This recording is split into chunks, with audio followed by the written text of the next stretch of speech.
నేను ఇప్పుడు చిక్కడపల్లి లైబ్రరీ సెంటర్‌లో ఉన్నాను. సో, ఈ లైబ్రరీలో ఎంతోమంది స్టూడెంట్స్ ఎంతో కాలంగా చదువుకోవడానికి వస్తూ ఉంటారు. గ్రూప్స్ ఎగ్జామ్స్ కోసం చాలా ప్రిపేర్ అవుతా ఉంటారు. అయితే గత ప్రభుత్వం చేసినటువంటి తప్పిదాలు కాంగ్రెస్ ప్రభుత్వం గూడా చేస్తుందా అనే ఆలోచనలో గూడా ఉంది. మరి దాని గురించి వాళ్ళు ఏం మాట్లాడుతుర్రు అనే అంశం మీద ఈరోజు చిక్కడపల్లి లైబ్రరీలో కొంతమంది స్టూడెంట్స్‌ని కలవడం జరిగింది.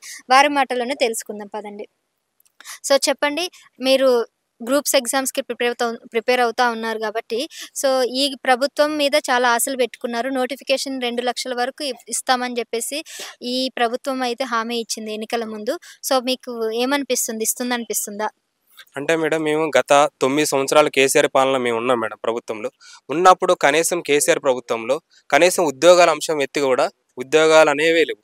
సో మనం చూసుకుంటే మనకి 2022లో నోటిఫికేషన్ అని కాలయాపన తప్ప ఒక్కళ్ళు కూడా 86,000 ఉద్యోగాలు నింపుతున్న వాళ్ళు ఒక్క ఉద్యోగం కూడా అపాయింట్మెంట్ కానీ ఎలక్షన్స్కి పోయారు. సో అంటే మనకి చూసుకుంటే 2022లో బడ్జెట్లో 1,200 కోట్లు నిరుద్యోగ భృతి అనే అంశాన్ని పెట్టి కూడా ఆ నిరుద్యోగ భృతిలో ఒక్క విద్యార్థికి కూడా ఒక్క రూపాయి కూడా ఇవాళ 1,200 కోట్లు బడ్జెట్లో కేటాయించి పిల్లల బడ్జెట్లో కేటాయించేందుకే పిల్లలకు కనీసం ఒక విద్యార్థి కూడా ఒక రూపాయి కాకుండా తప్పించుకొని ఎలక్షన్స్ పోతే విద్యార్థులు దాదాపు 40 లక్షల నిరుద్యోగులు కూడా కంకణ కట్టుకొని ప్రభుత్వాన్ని దించేసుకున్నారు. ఎందుకంటే 9 సంవత్సరాల్లో ఒక్కడికి కూడా ఉద్యోగం ఇలా కేసీఆర్ ప్రభుత్వం. అందుకే ప్రభుత్వం ఖచ్చితంగా నిరుద్యోగులు ఏం చేశారంటే కాంగ్రెస్కి ఓటేసి గెలిపించుకున్నారు. ఇప్పుడు కూడా నిరుద్యోగులు కోటి ఆశలతో చదువుతున్నారు. ఇక్కడైనా సిటీ సెంట్రల్ లైబ్రరీ అయినా సరే, ఉస్మానియా యూనివర్సిటీ అయినా సరే, అనేక నగర గ్రంథాలయాల్లో కూడా పిల్లలు అసలు 12, 14 గంటలు కూడా చదువుతున్నారు పిల్లలు. అలాంటి సిచ్యువేషన్లో ఇప్పుడు ఏకైక మార్గంగా కాంగ్రెస్ ప్రభుత్వాన్ని నమ్ముకున్నారు. జాబ్ క్యాలెండర్ ఇస్తుంది. ఆ జాబ్ క్యాలెండర్ 2 లక్షల ఉద్యోగాలు నింపుతుంది. దానికోసం ఇప్పుడు పిల్లలు కాంగ్రెస్ ప్రభుత్వం ఏర్పడి 20 రోజులు వస్తుంది. ఇంకా ఎప్పుడో ఎదురు చూస్తూ ఉన్నారు పిల్లలు. కొంత టైం దాకా కాంగ్రెస్ ప్రభుత్వం కూడా భరోసా ఇచ్చింది. జనవరిలో మేము కంపల్సరిగా టీఎస్పీఎస్సీ పక్షాలను చేస్తాం, కంపల్సరిగా మేము 2 లక్షల ఉద్యోగాలు నింపుతామని కాంగ్రెస్ ప్రభుత్వం కూడా భరోసా ఇచ్చింది. కాబట్టి మేము ఎదురు చూస్తున్నాం. జనవరిలో కంపల్సరిగా టీఎస్పీఎస్సీ పక్షాలను అయ్యిద్ది, కంపల్సరీ జాబ్ క్యాలెండర్ వస్తుంది, కాంగ్రెస్ ప్రభుత్వంలో అయినా జాబ్ వస్తుందని ఒక ఆశతో ఉన్నారు. కోటి ఆశలతో కాంగ్రెస్ ప్రభుత్వం దీన్ని వమ్ము చేయదని మేము భరోసా ఉన్నాం. జనవరిలో జాబ్ క్యాలెండర్ తప్పకుండా వస్తుందని మీకు భరోసా నిజంగానే ఉందా? జనవరిలో అంటే మేడం కంపల్సరిగా మనకి ప్రతిదానికి క్యాలెండర్ స్టార్ట్ అయింది. విద్యా క్యాలెండర్ ఉంటుంది, ఆర్థిక బడ్జెట్ క్యాలెండర్ ఉంటుంది, పర్టికులర్గా దానికి క్యాలెండర్ ఉంటుంది. వార్షిక బడ్జెట్కి విద్యా క్యాలెండర్ అన్నిటి ఉంటాయి. అలాగే జాబ్ క్యాలెండర్ కూడా జనవరిలో స్టార్ట్ అయితేనే ఒక ప్రిపరేషన్లో ఒక విద్యార్థి అనేవాడు జనవరిలో స్టార్ట్ చేస్తే ఒక 6 నెలలకి 7 నెలలకి జాబ్ వస్తూనే ఉంటుంది.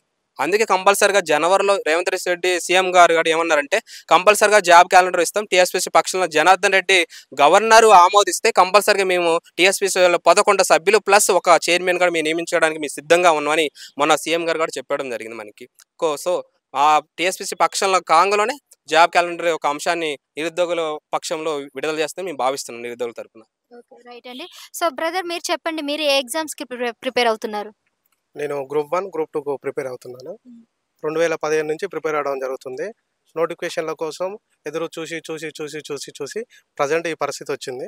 కాబట్టి ఈ నిరుద్యోగులందరూ పోరాటం చేసి కేసీఆర్ గవర్నమెంట్ పడగొట్టి మాకు నమ్మకం ఉన్న కాంగ్రెస్ ప్రభుత్వాన్ని తెచ్చుకోవడం జరిగింది.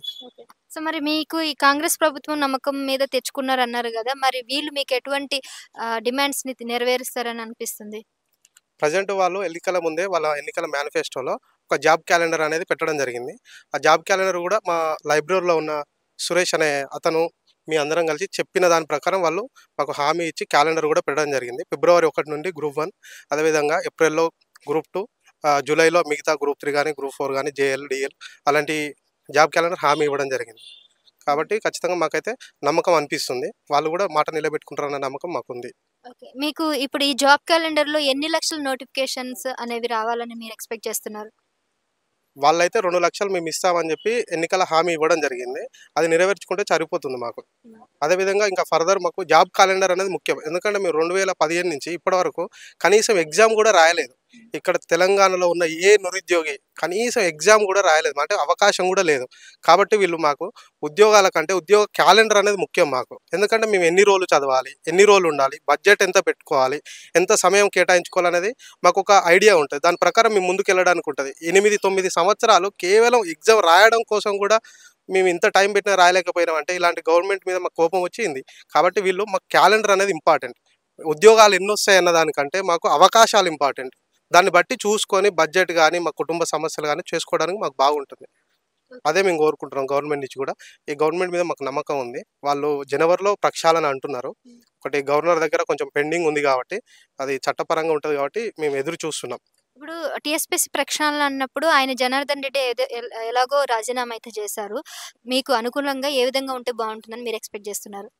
అయితే మన స్టేట్ పబ్లిక్ సర్వీస్ కమిషన్‌లో మొత్తం చైర్మన్ తోటి కలిపి 11 మంది మెంబర్స్ ఉంటారు మేడం.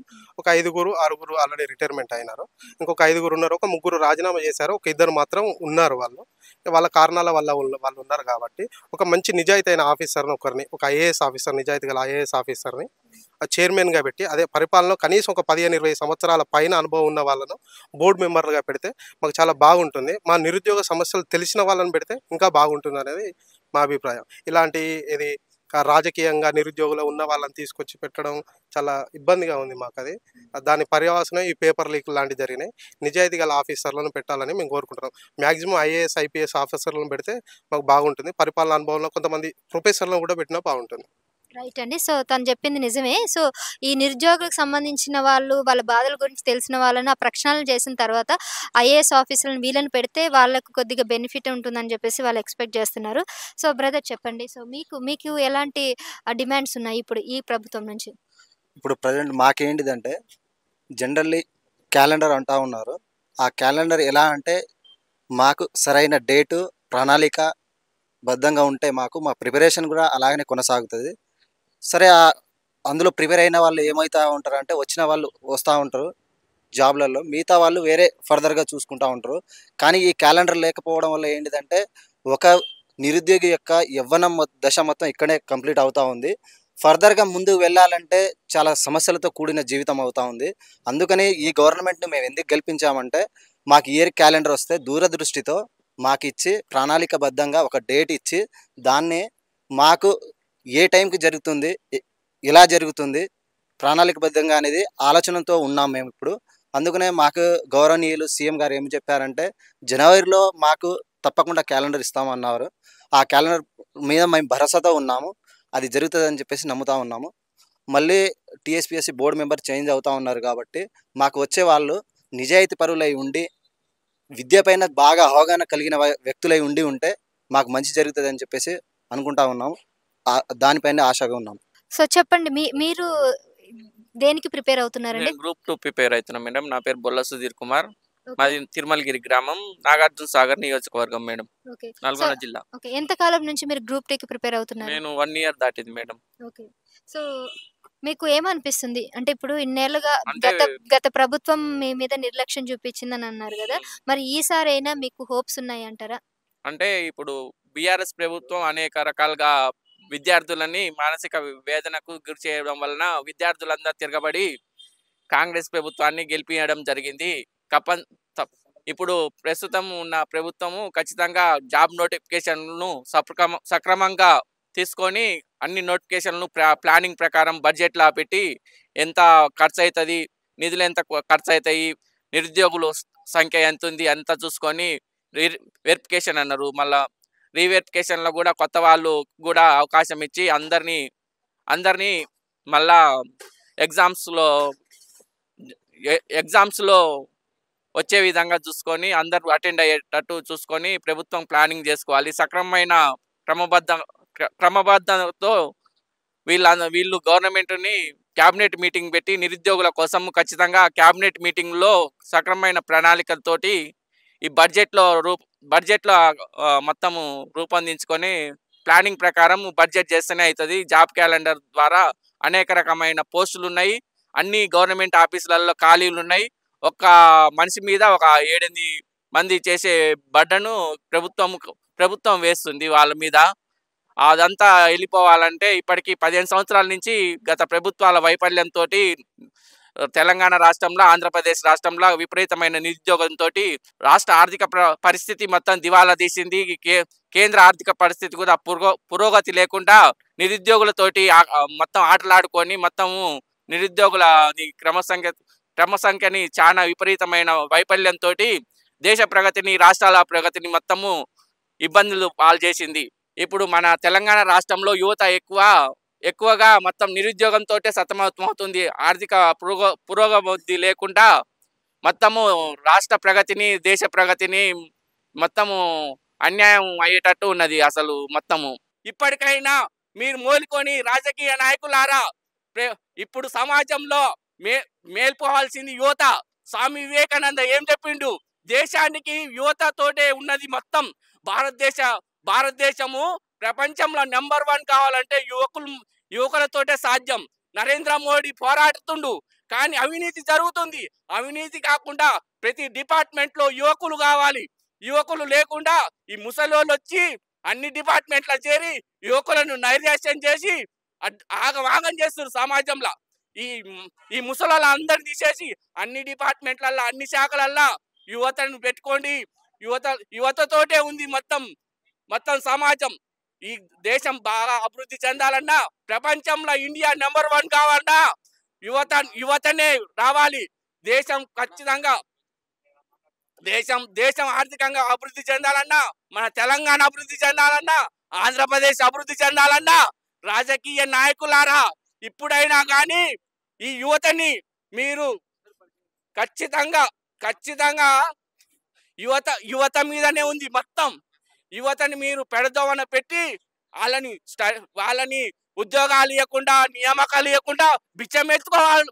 ఇప్పుడు మీ దగ్గరికి వచ్చి మీకు ఓట్లేసి మీకు ప్రచారాలు చేసి మాకు జాబులు అని బిచ్చమెత్తుకోవాలనుకుంటున్నా యువత.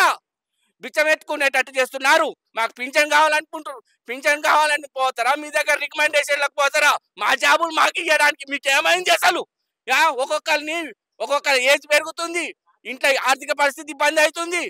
మీకేమన్నా బిచ్చమెత్తుకోవాలని కనబడుతున్నామా? మేము యువకులం. మీరు ఇప్పటికైనా మేల్కొని ఖచ్చితమైన 2 లక్షలు కాదు 5 లక్షలు ఉన్నా కానీ ఖచ్చితమైన నిరుద్యోగులకు ఖచ్చితంగా నోటిఫికేషన్ వేసి తీరాల్సిందే. డిసెంబర్ 9 లోపల 2 లక్షల ఉద్యోగాలు వేయకుంటే ఖచ్చితంగా ఇప్పుడు బీఆర్ఎస్ ఎట్లా వెళ్ళిపోయిందో, గాలిలో కలిసిందో, మీ ప్రభుత్వం కూడా గాలిలో కలుస్తుంది. ఈ యువకులకు పెట్టుకుంటే మరి మొత్తం రాష్ట్రం మొత్తం ఆర్థికంగా ఆగమైపోతుంది, దేశం ఆగమైపోతుంది. మీరు ఇప్పటికైనా మేల్కొని, మీకు చక్కగా చదివే లేకుండా పోయి మాకు ఒక్కొక్కరు రాజకీయ నాయకులు ఇక్కడికి వచ్చి ఒక ఆయన నేనే జాబ్ క్యాలెండర్ తయారు చేసినట్టుండు, ఆయనకేమో మంత్రి పదవి కావాలంటుండు.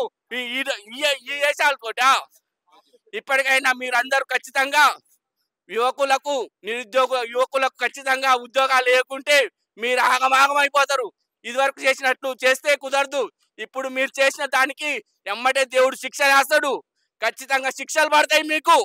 ప్రజలని ఎంత మాత్రమైనా సరే ఉద్యోగాలు లేకుండా నిరుద్యోగుల పట్ల మీరు వివక్ష చూపెట్టి ఇట్టనే కూర్చోబెట్టాలని చూస్తే మాత్రం ఖచ్చితంగా మీకు రాబోయే రోజులల్లా అనేక రకమైన శిక్షలకు గురవుతారు ప్రజలల్లా. మీరు ఇప్పటికైనా మేల్కొనండి, లేకపోతే మాత్రం మీరు ఖచ్చితంగా ఈ సమాజం పట్ల తీవ్రమైన వ్యతిరేకత వచ్చి మిమ్మల్ని ఆగమాగం చేయడానికి, మొత్తం సమాజం మిమ్మల్ని చూడడానికి ఖచ్చితంగా ఉన్నదని మాత్రం తెలియజేస్తున్నాం. మేము ఎన్ని రోజుల నుంచి చిక్కడపల్లికి వస్తూ ఉన్నారు? ఎన్నాళ్ళుగా గ్రూప్స్ మీద కానీ జాబ్ నోటిఫికేషన్ మీద కానీ ఆధారపడి ఉన్నారు? ఫస్ట్ నేను యూపీఎస్సీ ప్రిపేర్ అయ్యాను. నా పేరు Sai. UPSC union public service prepare అయ్యాను. మోస్ట్లీ జరిగింది ఏంటంటే యూపీఎస్సీ రాస్తూ ఏమందంటే సడన్గా మన తెలంగాణ నోటిఫికేషన్ రావాల్సి వచ్చింది. ఆ నోటిఫికేషన్లు ఏంటంటే మన తెలంగాణలో యూపీఎస్సీ వేరే రాష్ట్రానికి వెళ్తాం, తెలంగాణ అయితే మన రాష్ట్రాలనే ఉండొచ్చు అని చెప్పేసి ఇక్కడ ఈ నోటిఫికేషన్ వచ్చినప్పటి నుండి కూడా దీన్ని తెలంగాణ మీద ఫోకస్ చేయడం వచ్చిందని. అదేవిధంగా చూస్తే తెలంగాణలో నాకంటే అంతకుముందు ఒక 15 ఏళ్ళు ఉద్యమంలో పార్టిసిపేట్ చేసి తెలంగాణ తెప్పించుకొని తర్వాత కూడా వచ్చిన ప్రీవియస్ గవర్నమెంట్ అంతకుముందు గతం గవర్నమెంట్ ఏదైతే ఉందో తెలంగాణ విద్యార్థులందరికీ సర్వనాశనం చేసి చూపింది. దాని తర్వాత గవర్నమెంట్ ఫామ్ అయిన తర్వాత కూడా ఈ గవర్నమెంట్ ఎటువంటి ఉద్యోగాలు తీయకపోవడం కూడా చాలా ఇబ్బందికరంగా ఉండేది. దాని తర్వాత ఇప్పటికి అందరు నిరుద్యోగులను పేపర్ లీక్ చేయడం లేదా ఉద్యోగాలు అమ్ముకోవడం, తర్వాత అనేక కారణాల వల్ల చాలా సఫర్ అవ్వాల్సి వచ్చింది ఎవరి స్టూడెంట్ కూడా.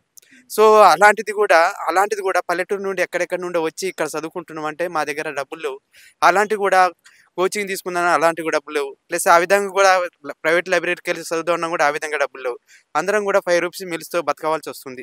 ఈ విధంగా బతకడం వల్ల ఏమవుతుందంటే రేవంత్ రెడ్డి అన్న మీరు ఇప్పటికైనా స్పందించి జాబ్ క్యాలెండర్ రిలీజ్ చేసినట్టయితే మేము కూడా మా చదువు అతి త్వరలో కూడా జాబ్ వచ్చినా రాకున్నా అతి త్వరలో ఇక్కడ నుండి బయటపడాలని మేము అనుకుంటున్నాం. ఈ రోజు కాంగ్రెస్ గవర్నమెంట్ వచ్చిందంటే నిరుద్యోగులు ప్లస్ గవర్నమెంట్ ఎంప్లాయీస్ మాత్రం వల్లనే వచ్చింది. ఎందుకంటే మీ అందరం ఒక పెద్ద ఎత్తున కార్యక్రమం చేపట్టి ఆ కార్యక్రమంలో తెలంగాణ ఏవైతే గవర్నమెంట్ అయితే ఉంటుందో ఆ ప్రభుత్వాన్ని పడగొట్టడానికి మీ అందరం చాలా కృషి చేసాం. ఇప్పటి నుండే మేల్కొని మా ఉద్యోగాలు తొందరగా భర్తీ చేస్తారని నేను కోరుకుంటున్నాను. రైట్ అండి. సో అదే అండి, చూస్తున్నారు కదా పాపం చాలా ఏళ్ళుగా దీని గురించే కష్టపడుతూ ఉన్నారు కాబట్టి సో ఇకనైనా కాంగ్రెస్ ప్రభుత్వం వీళ్ళకి ఆసరాగా నిలబడుతుందని చెప్పేసి కూడా వీళ్ళందరూ కూడా ఎక్స్పెక్ట్ చేస్తున్నారు.